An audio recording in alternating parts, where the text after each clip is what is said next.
Welcome back, NBA fans, to another episode of OTN. The Andrew Wiggins trade just got much harder after Tyler Herro's injury. Terrell, for the folks who might be a little behind on the news, can you break down what's been going on?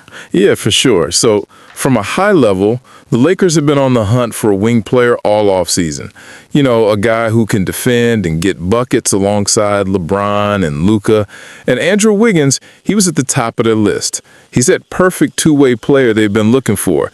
The issue is, Miami was never really eager to trade him. They wanted to see how their team looked with their core guys, especially Wiggins, who they see as a long-term piece. So it was already a tough deal to make, and then this Tyler Herro news drops. What's the impact of that? Man, it's a huge deal. Tyler Herro just had ankle surgery on Friday, and the word is he's going to miss the first 8 weeks of the regular season. This is the guy who just had his first All-Star season, averaged almost 24 points, 5.5 assists, and over 5 rebounds. He's a crucial part of their offense. With him out, the entire dynamic for the Heat shifts. And how did that specifically affect Andrew Wiggins' situation? It strengthens Miami's grip on him big time. With Herro's sideline, the Heat are forced to lean even more on Wiggins. He's going to have to step up not only as a scorer. He averaged 19 points last season after he got there, but his defense on top wings becomes even more critical. Resources pointed out that this puts more burden on Bam Adebayo and Andrew Wiggins. It also opens up opportunities for some of their young guys like Pele Larson and maybe even rookie Kaspers Jakutionis. But Wiggins' role is now locked in.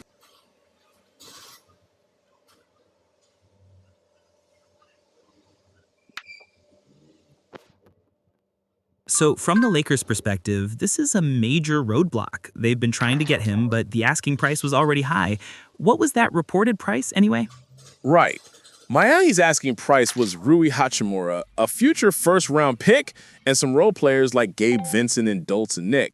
The Lakers were already reluctant to pay that, and with Pat Riley holding firm and now this injury, the chances of a deal happening soon are almost zero. You can't blame Pat Riley, though. He's not going to give up a player they need right now just because the Lakers want him. The Heat need to stay competitive in the East, and without Herro, they need every piece of two-way talent they can get. Plus, they brought in Norman Powell this summer to help with scoring, but he's not Herro. That makes perfect sense. So the Heat are looking to ride this out, rely on their other players, and not panic. What does that mean for the Lakers? Do they just move on to other targets? They probably have to. The front office knows they need more two-way talent, especially with the firepower in the Western Conference. With their limited draft capital, they're going to be cautious. They might have to wait until the trade deadline to revisit talks, hoping Miami's stance changes. Or they'll have to look elsewhere entirely. I've heard some chatter about other potential targets, but nobody really moves the needle like Wiggins does for them. His 2026-27 player option at $30 million also gives Miami flexibility, so they're in a great position. The Lakers are in a tough spot. They have to get it right. You can't waste a year of LeBron and Luka. Speaking of not wasting a year, the most recent comment from Tyler Herro himself got a lot of attention. What did he say? Man, this is the most Miami Heat thing you could ever hear. From his hospital bed, he posted on social media, "I'm going to tear the league back down once I get off this week 8 bed." He's got that dog in him. That's pure Heat culture. That comment, along with Pat Riley's decision to protect Wiggins, just shows the Heat's mindset. They're not going to roll over. They're going to fight through this early season shorthanded, and they're going to do it with the guys they have. That's an incredible statement.